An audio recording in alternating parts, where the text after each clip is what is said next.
Bonjour à tous, mon nom est Maria, nous sommes le 1er mai 2013.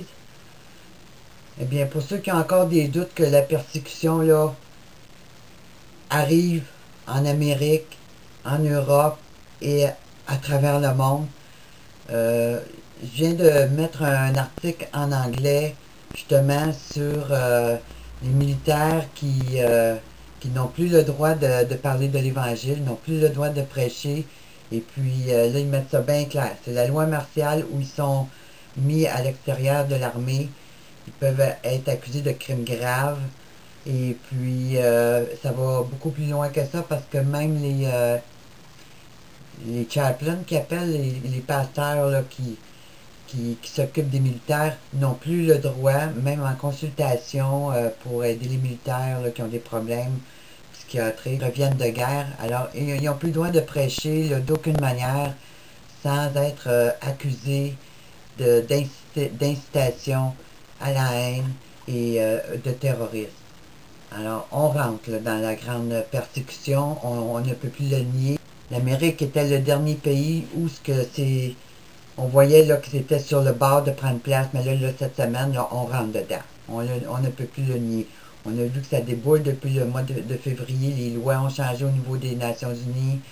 Ensuite de ça, il y a à peu près 3 semaines, les États-Unis ont sorti la loi pour protéger la liberté de religion. Puis moi, je connais tellement leur langage, je dis ça y est. Ils viennent de donner le coup d'envoi. Là, on va voir le reste là, qui va suivre là, dans les jours et les semaines qui viennent. Puis on ne peut plus le nier, là. C'est trop évident. Alors, comme je l'ai dit, il y a des articles qui vont venir dans les jours suivants concernant les traductions de ces articles importants-là. Mais là, je viens d'en recevoir un qui concerne l'Europe. Alors, laissez-moi vous le lire. Alors, vous allez voir, c'est le même discours, la même haine contre les chrétiens là, qui s'élève, là, puis qu'on tente de diaboliser tous ceux qui s'associent au nom de Jésus-Christ, que ce soit catholique ou évangélique, mais tous les groupes associés au mouvement dit chrétien. Alors, on voit bien là, que ça s'en vient global. Tous les pays européens là, vont tomber sous attaque les uns après les autres. L'Amérique donne le coup d'envoi final. Le Canada va suivre, c'est une question de temps aussi. Alors, le Seigneur nous avait bien averti que ces temps-là viendraient. Puis ça correspond exactement à la deuxième période du Satan, tel qu'écrit dans le livre de l'Apocalypse.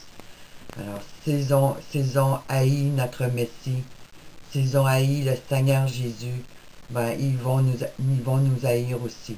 Puis ce dernier empire romain, on le voit là, le pape François Ier appelle à l'unité de toutes les religions, et même ceux qui ne font pas partie des églises, il inclut même ceux-là. Puis quand on lit son dialogue, c'est la même chose, il y a des mots là faut s'unir là, puis arrêter de faire de la division, puis de créer de la haine entre les religions. Alors l'article aujourd'hui, c'est Paul Holot, le NPA a peur de l'effrayante armée de Jésus. Le nouveau parti anticapitaliste NPA, mouvement politique d'extrême gauche en voie d'extinction, tremble de peur face aux militants de l'armée de Jésus et à l'ampleur du fanatisme chrétien. Ça, c'est des gens qui travaillent pour le camp ennemi, là, qui d'un pays à l'autre, ils vont tous unir puis ils vont tous sortir le même genre de dialogue. Le NPA doit vraiment être en train de sombrer dans une chute finale pour n'avoir rien de mieux à proposer à sa poignée d'adhérents qu'un article faisant la promotion d'un roman de Larry Benhart paru en 2010, L'Évangile du billet vert, et de mettre ainsi en garde contre une terrible menace qui pourrait détruire l'humanité. L'effrayante armée de Jésus. Non, ne riez pas. Le NPA est sérieux quand il écrit que les dynamiques politiques des églises évangélistes servent de soubassement à une vision véritablement totalitaire.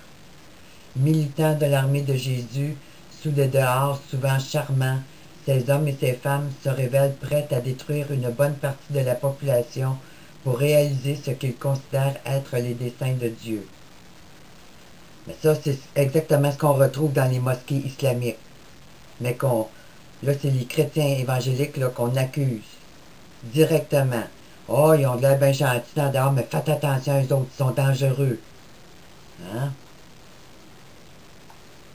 Plus encore, l'article de Henri Clément précise encore que ce polar vient à point rappeler l'ampleur du fanatisme chrétien au sein de la société états-unienne, quand on ne voudrait voir que la seule question de l'islamisme. La dictature religieuse à racines judéo-chrétiennes, bien de chez nous, n'est pas plus rassurante. Imaginez les termes, la dictature religieuse à racines judéo-chrétiennes. C'est effrayant, là. Vous rendez-vous compte, là, dans quoi qu'on rentre, là? En êtes-vous conscient? C'est une évidence. Beaucoup de gens rêvent de quitter les pays de tradition chrétienne pour mener une vie meilleure en terre islamiste. Ah ah! Voilà.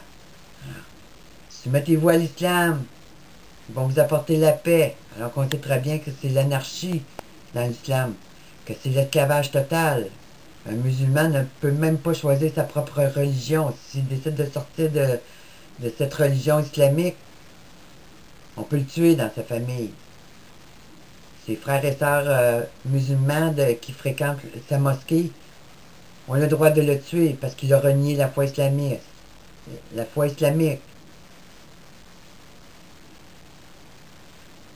Puisque le couple Poutou-Besancenot ne fait plus recette en France depuis l'essor de Mélenchon, on ne peut que leur conseiller de tenter une nouvelle expérience dans le pays islamique de leur choix.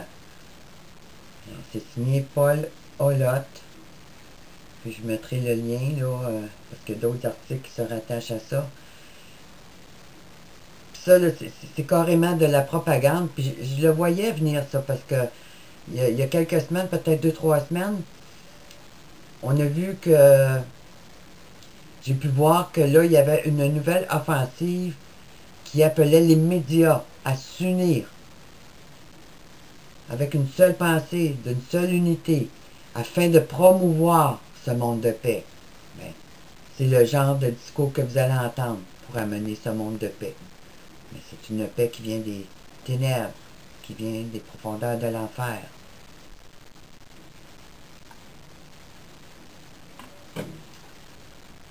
Mes amis, on rentre dans la grande tourmente qu'il n'y a pas grand monde ne semble s'apercevoir autour de nous encore. C'est important de diffuser l'information. C'est important que les gens soient informés. Parce que ceux qui nous parlent de paix sont en train de préparer notre destruction.